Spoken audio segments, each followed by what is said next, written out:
We did, had plans for a morning sip, and then this morning, as soon as 10 minutes ago, an alert comes to all of our phones talking about this alliance. This alliance is supposed to be announced at 2 p.m. Eastern today. Adam Rittenberg was the first to report on, and ESPN is saying that he's gotten a little bit more information on the alliance that's going to be announced. There will be no widespread college football scheduling principles outlined yet. Too many contracts in place and uncertainty about potential expanded college football model. Individual leagues could still make adjustments. He has heard from the start and reiterated last night and this morning that the Pac-12 of 3 leagues is most engaged on an alliance and may make individual adjustments. That's reducing 9 league games to 8 sooner rather than later. Several people have told me the Pac-12 is driving this. He went on to say, but the main thing to expect today is a public acknowledgement of common values between the leagues and alignment around many topics affecting athletes and schools. Not expecting a ton of specifics just yet, although all 3 commissioners will speak. He can confirm that the much anticipated ACC Big Pac-12 alliance is set to be announced. This has been something that has been rumored over the last couple of weeks, and now that it's coming to fruition, it is actually going to be announced today. We'll get more details, but CJ, I'll ask you first. What's your main thoughts now seeing this all happen? Main thoughts is you could have did this 5 years ago and saved yourself a lot of trouble. Okay, CJ, but it's happening now. They're backwards. They're slow. That is the issue with college sports and college football, and not just NCAA, but the member institutions and the conferences, right? Especially the big boys.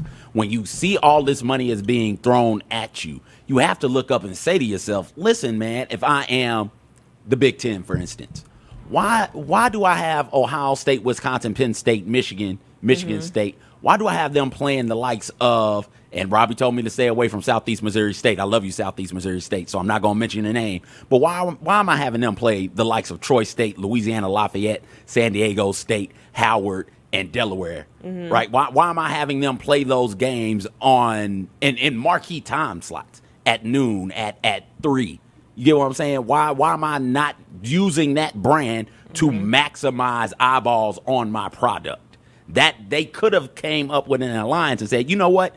We do it in basketball. We see it all the time in men's basketball and in women's basketball, where it is ACC, Big Ten, SEC, Big 12 challenge, Pac-12, Big East challenge, right? We see it all the time in that sport. Why don't we see a Big Ten, Pac-12 challenge in college football? That way, your ESPNs, your Foxes, your CBSs, and others like that, they have premier games, marquee games at the 11 o'clock slot, at the 3 o'clock slot, and at the nighttime at that 7 o'clock slot. And you can do that in college football because there are 30, 35 marquee teams that people care about, either because they're good or because they have a history of being good. You can give us Oklahoma, Tennessee at 11. You can then give us, if you are let's not take the SEC because they got things figured out. You can give us Michigan, USC at 11. Then you can give us Clemson, Ohio State at 3. Then you can give us something like a Wisconsin, Oregon at that nightcap, right? This scheduling thing isn't that hard if you're trying to go out there and pitch the best product for it that you can. College football for the longest time has been skating on the history of itself without actually doing things to improve upon the product that they're giving us as fans. As a fan, I love this alliance. I can't wait for it. Better late than never. Yeah, it's interesting that they the like-minded aspect of it is very interesting, that we all think that we are like-minded individuals within this conference. We are more than just athletics. I do think I get what you're saying, CJ, when it comes to we could have done this 5 years ago, but I think we had to go through what happened these last 2 years with seeing kind of how everyone acted out when it comes to the pandemic, and then seeing how the presidents and chancellors, and seeing the NCAA, a lot of pressure was put on them. I do think that we are now seeing what they now know, that if we come together, we can be stronger, and maybe we don't need an NCAA. And yes, the SEC is going to become forming this big conference, so let's make these. We call them the Power Five, but let's make us these 3 kind of come together and see what we can build off of. I do wonder how this is going to, take shape with Pac-12 acting rather sooner rather than later, what that means for scheduling for this season, what that means maybe for next year. And then I also want to know, what do you call yourselves? I need a name. I need a name. The Alliance. They should call it the Alliance. Just the Alliance. Just keep it short, keep it sweet. That's what they would do in the comic book world, Megan. I know you don't. We got some comic book news. We got some Marvel news coming up later on in the show, people. It's crazy. I actually watched that. I saw that because I was up this morning and I was like, oh, Spider-Man is trending. And I knew there's going to be a chance. And I saw it maybe like 5 o'clock this morning. I was like, CJ's going to send it. I'm gonna wait. I'm going to wait because it's not my story to tell. It's not my story to tell. But you actually watched it. We'll talk about it more in pop, and I'll share my thoughts on trailers. Okay. But you call it the Alliance, and you just keep it trucking, keep it moving, keep it pushing. In the Pac-12, God bless, they have been under terrible management for so long. They have been desperate to get eyeballs on that product. So desperate. I don't know if you remember or not, Megan, either last year or 2 years ago, there was talk about Pac-12 games kicking off at 9 their time so that they'd be on 11 noon Central Eastern time, right? They've been so desperate to get eyeballs on that product in the Central and Eastern time zone where most of the nation is, that they've thought about doing ridiculous things. Not something obvious like, you know what? We need eyeballs on our product, bet we'll play more games in that time zone. We'll play more of the good teams in that Central Eastern time zone. We will send Arizona State to Florida State to play. We will ask the ACC to send us like Boston College to be a sacrificial lamb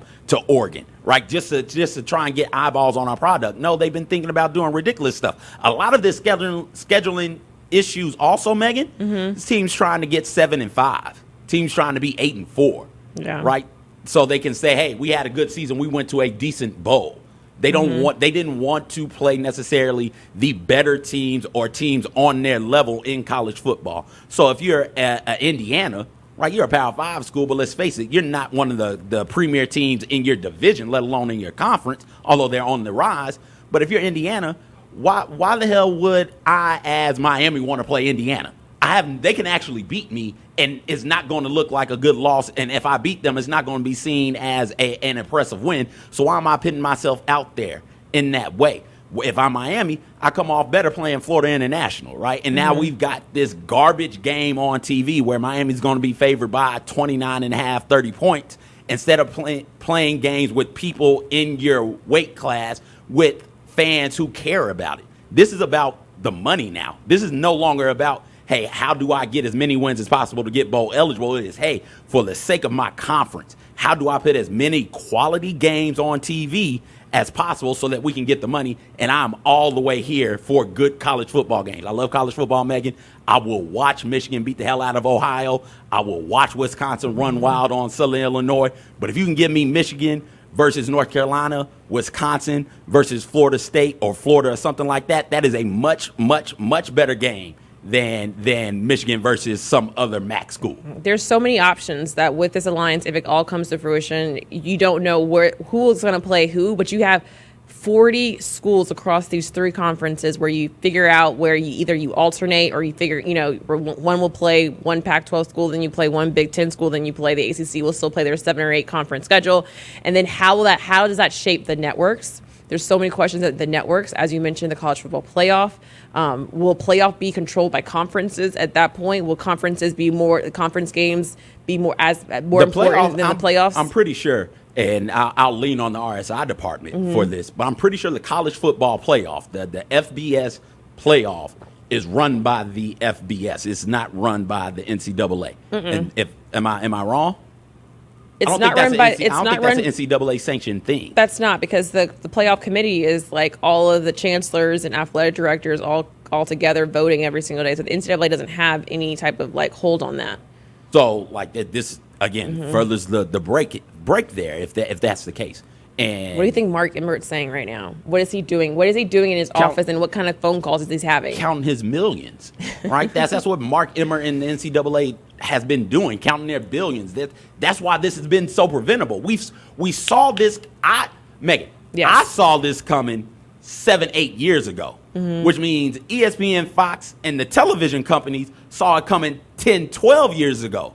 Right, so the NCAA knew that this was about to happen. Yeah, these conferences knew this was about to happen. They knew that giving us random school, giving us Arizona versus Texas El Paso at noon on Saturday was not a good product. Was not good enough to warrant ESPN and the other TV companies paying an exorbitant amount of money that they were paying. They knew that those networks wanted better games.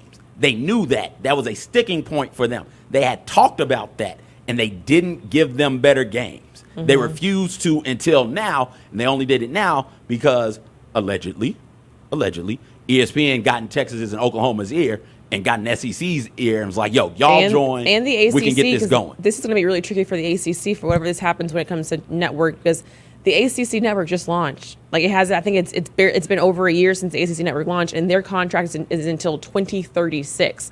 So how do you get out of that contract if this alliance does shape? 2036 is 12 years away from it. You know, like that's a long time. That's not 12 years. Yeah, it's about 12 years. So you think about that. How are you going to get out of that? How are you going to get out of that contract right there? And what you're going to, and how does that shape out? Because ESPN, they're not going to let you out of that deal very easily. If the Alliance decides to, if this works out the next 3 or 4 years, the Alliance has the Alliance network, and they all try to come together and try to break away. Oh, you think they're trying to have their own network? I do think so. I mean, because think about it. If you're going to have the Alliance, if the Alliance is going to be the Alliance, and you're going to be taking on ACC teams who still have their conference teams, how amazing would that be if they did have their own network where they can shape place and say, you're going to come to us. And then you start looking at all these other cable deals, and then you have one home, and you don't have to worry about the time slots, because the SEC, they're staying with ESPN. You know that. And when you have that superpower 16 conference SEC, they're not going to say, well, Alabama's playing LSU, this is happening. They want to make sure we're always going to get those time slots, because as you mentioned, that was the biggest thing with Pac-12. They're saying no one's watching us. So now you're saying, if we have so many great games on, you still have the problem of who's going to get the time. There's only so many time slots to go around. There's only so many channels that you have. You have. What would be a marquee college football channel to you? Because to me, and we'll take NBC and put them to the side because they have that deal with Notre Dame. Yeah. And what happens to Notre Dame? Is Notre Dame going to be in part of the ACC? Goodbye, Are they going to play? Get in a conference or get out of the way. Goodbye. So Fox, ESPN, ABC. You can just say ESPN altogether, because that's Disney. ESPN, ABC, they're the same. Then you have ABC. So ESPN, as nice as this new super conference is that the SEC has, right? All those games aren't going to be of a quality to be put on ABC, ESPN, right? So you can throw some of those games on there. No disrespect to a matchup featuring Texas A&M and Mississippi State. But if it's Texas A&M, Mississippi State versus USC, Florida State, USC and Florida State's going to be the marquee matchup of that week, no matter what, unless Mississippi State is number 1 and Texas A&M is number 2, right? But you always have you can still do that. You always have like 2 good games in the SEC a weekend. I would say like you're always guaranteed 2 great SEC matchups in a weekend. Alabama still might dominate, but whoever Alabama plays, that's who everybody wants to watch, because Alabama Roll Tide is it's everywhere throughout this country now at this point.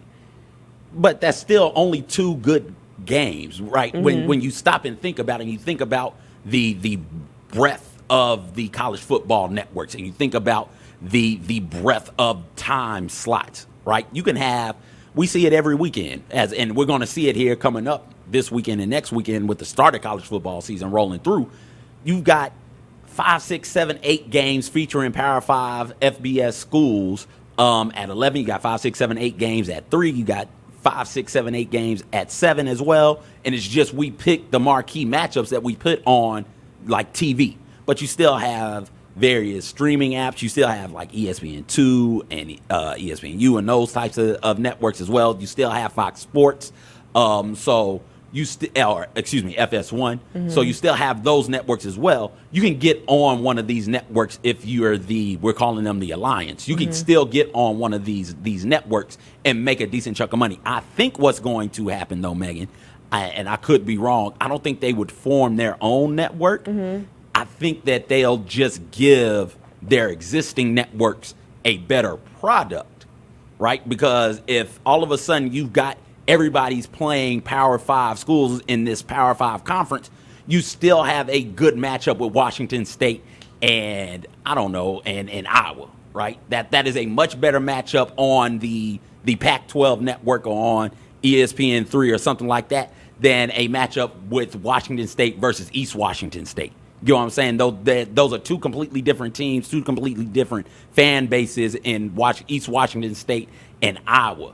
So you're giving a better product to not only justify getting the money that you're currently getting from ESPN or the Pac-12 network, Big Ten network, ACC network, but when time comes to renegotiate, while the ACC network is 15 years removed from being able to like leave, you can still renegotiate after like 8 or 9, if I'm not mistaken. So you can go back to the table 8, 9 years from now and say, hey, look, we gave you this. This is what our numbers are. We deserve more money. And ESPN, we've seen them and others in the TV game. We've seen them be willing to throw dumb money at bad college football. You're giving us good college football games now. They're going to be willing to throw money at that too. We'll see what happens. We'll get all these details at 2 o'clock. We're now like speculating, thinking about what are they going to say, what are they going to tell us, like what the options going to look like. And also, I don't care about your values. I don't. I don't watch college football, college basketball. I don't watch none of these sports because of your value. Which camera? Am I this camera? I don't care about your values, man. Just give me good products. Give me a good game. The values, that's what I care about. What values do Michigan and Miami share? But it's not about I'm that. confused. It's the value statement. The value statement is saying we're like-minded. That's a dig at the SEC. That's the only thing. They said that because in the sense of this SEC is trying to build something and forget about everybody. And so that was the only statement that was only said because we're going to make a dig at the other conferences saying, okay, y'all are doing too much. We're going to come together and form something great while y'all go do your own thing that's being very selfish. In their head, it's very selfish for what the SEC is trying to formulate, get schools from and take them away from their conferences. That was just only a shady remark. It was meant to be like, oh, we're so like-minded. We're more than we're more than just athletics. We have values, and it's a bigger picture to us. No. That was only a shady remark at the SEC. I love shade. Yeah, it's absolutely shade. They are not pleased with the SEC doing what you should be doing as a conference, which is getting all the money you can. Adding the two programs in Oklahoma and Texas that bring in tons of money, not just in TV revenue, but we're talking about the fan dollars. We're talking about their basketball programs, their baseball programs. Hell, I think you can throw Oklahoma's softball program in there as revenue generating as well. So you're out, you're looking around, you're the SEC like, yo, we need to get more money. How can we do it? Are they interested? Yeah, we'll take Texas. Every conference would have did exactly what the SEC did if there was a Texas and Oklahoma still out there. Yeah. Right? There's not a Texas, Oklahoma out there anymore. That you can say Kansas, but that's just basketball. You can throw Duke and North Carolina in there, but also that is basketball. That's not football. If there's Notre Dame that's left. Notre Dame is the last one that is left where you look at them and say, oh, yeah, you definitely make my conference better because you definitely make my conference more money. There is not a team like that left. And that is why these conferences are saying to themselves, the Big Ten specifically, like, yo, we could either add Kansas and try and raid the ACC, or we can just stay put and form this alliance. And that is why the Big Ten is doing that. And the Pac-12, we know why they need it, desperation. And the ACC also feels a sense of desperation. I do wonder if this happens, and it's supposed to happen at 2, and they announce it, what does that mean for not only those Big 12 schools that remain, those 8 Big 12 schools, but also what that means for your UCFs, your South Floridas, your Memphises, your Houstons, your SMUs, your Cincinnatis. Like what this means for them. This just means, yo, y'all weren't good enough to be invited the first time, the second time, or the third time, and you're still not good enough. Still not good enough. We're leaving you behind, right, which is unfortunate for Memphis fans especially. Well, I think for the Big 12, if you're the Big 12, I think they're still sending some invites out. I think you could very well. They're still trying to figure out, hey, who is maybe not the top of the top, but who's that second good enough that can come in and help form our team. Big 12 is not trying to give up on their conference. They're trying to say, okay, who can we now invite in that is in our region, that it makes sense, but also will help our conference out a little bit. And you probably are looking at those smaller, the UCFs, Memphis, the SMU, who can kind of come in potentially and help. I don't know what team, as you mentioned, I can't think of a team like that who's especially going to help a football. Big 12 is football first. Basketball is making its mark in the Big 12. But who can bring that to the table? I have no idea. You're right. Nobody. nobody going to the Big 12. They lost too much cachet. Every conference has pillar programs, right? And that's what holds them up. And what makes that conference like a SEC so good is they have a lot of different pillars. You can say Alabama, LSU, Auburn, Florida, Georgia. Historically, Tennessee, if you want to be historical. I don't. I'll stop at those 5, right? The Big 12 had 2 pillars, Oklahoma and Texas. Those were the 2 big boys. Those were the 2 that made everybody else respect you, right? Baylor a little bit though. No, you nobody. No, I feel like it's hard Why? because this is Baylor just won the national championship in basketball, and I feel like it's so hard for us to think that and Baylor football program has fallen off because of a lot of issues that they have had within their athletic department. But you wouldn't have said 10 years ago Baylor was a school that you thought Baylor was making a mark, especially women's basketball. You forget about all the other sports too. Well, this isn't about the other sports. This is about one sport. This is about football. And the other sports can come along for the ride. And if your basketball or your baseball or your softball or your volleyball is good enough to be revenue generating, sure, they can come along for the ride. But those other sports vary for everybody. What school right? could benefit?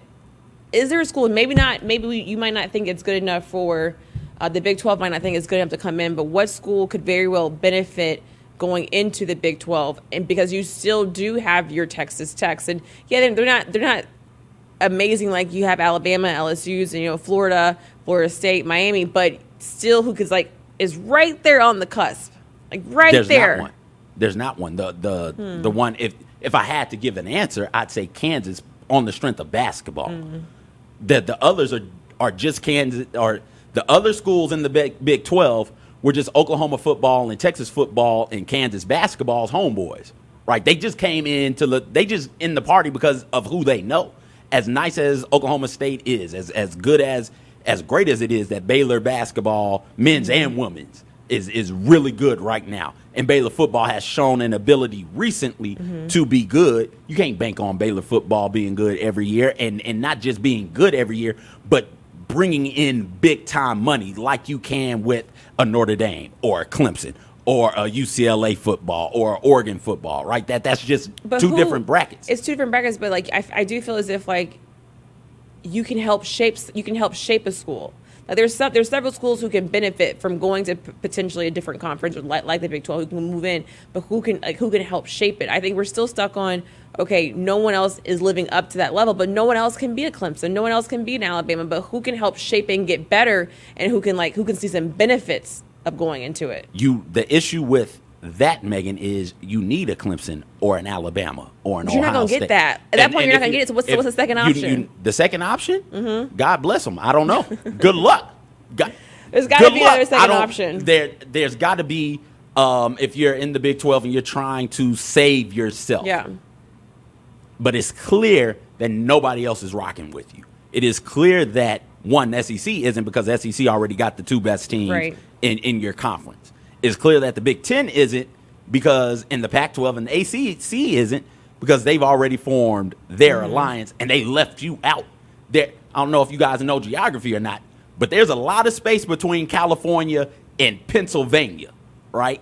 There's a lot of space between those, and the Big 12 sits there, and nobody said anything bird word about making this an ACC, Big 10, Pac-12, Big 12 alliance. Nobody said anything about it. Regionally, it makes more sense to do the Big 10, Big 12, and then the Pac-12. That just makes more sense regionally. That makes sense regionally, but financially, it doesn't make near the sense, because in the ACC, you can go Florida State is making money. You can go Florida State football. You can go Miami football. You can go Clemson football. 1, 2, 3, right? What are the 3 big-time moneymakers? I got it pulled up right now, top 50 revenue-producing athletic departments. And I'm looking, and outside of Texas and Oklahoma, the Big 12 is not on here, and these are all public schools, right? The Big 12 is not on here. I see Texas A&M, but that's SEC. Indiana, Oklahoma State comes in just outside of top 25, right? But they brought in about $70 million in revenue. Texas, Ohio State, Alabama, Florida, Michigan, Penn State, LSU, all over $100 million. all over 100 million in revenue. Like, that's the discrepancy we're talking about. And that's not just TV dollars either. That's what your fans are doing as season ticket holders. That's fans purchasing your apparel and things of that nature. Of course, it does have something to do with TV dollars as well and that type of revenue. But come on, to act like a Texas Tech or a TCU brings you something that an Oregon can bring you, that's just wrong. They don't. And unfortunately, money is a motivation. Money is a motivator. Sometimes these people get left behind. And unfortunately, it looks like not only are those 8 remaining Big 12 schools getting left behind, but your Memphises, your Houstons, your SMUs, Cincinnati, Central Florida, Southern Florida as well are going to get. I hope I said Memphis as well are going to get left behind in this. And what you don't want to happen, extending the thought out further, is there's been some talk about, hey, if these conferences get together and we do end up with this 64 or 65 team, depending on what Notre Dame does, sort of juggernaut with a couple of super conferences and a couple of alliances, well, what do we need you for March Madness? We can just pull out and do our own tournament. And so I hope good that luck. is not the case. And so if that ends up happening, what do you end up doing with if you're the NCAA and Mark Emmert? That's what the fear is. Like, we still run March Madness. March Madness, while this is a football-based decision, March Madness still brings these schools, these conferences, billions of dollars that they dole out to their member institutions. If we lose the SEC and the Big Ten and the Pac-12 and the ACC, we're losing the likes of Duke and North Carolina and Michigan State, and we're losing a good SEC team every year, be it Florida or Alabama or Auburn or something like that. We're going to lose the history and the tradition of UCLA and Arizona. Stanford, what are we going to do if we lose those schools, and how can we continue to make money? This is another blow to the NCAA, and a blow to the NCAA eventually trickles down and hurts these group of 5 schools in the American Athletic Conference, the Sun Belt, and those other conferences. We'll see what happens when they make the announcement today at 2 p.m. Eastern. We'll make sure we recap and give you our reaction, give it to you all tomorrow. But for now, we'll take a quick break, and we'll get to some more latest news from around the sports world. We'll be right back.